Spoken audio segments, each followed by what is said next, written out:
പ്രഭാഷകൻ്റെ പുസ്തകം 51 18 തിരുവചനം.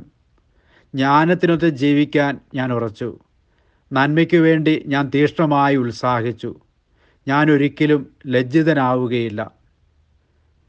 കാരുണ്യവാനായ കർത്താവേ, ജ്ഞാനതൃഷ്ണ എന്നിൽ ജ്വലിക്കുവാനും അറിവിനും നന്മയ്ക്കുമായി അങ്ങയോട് കേണപേക്ഷിക്കുവാനുമുള്ള കൃപ നൽകണമേ.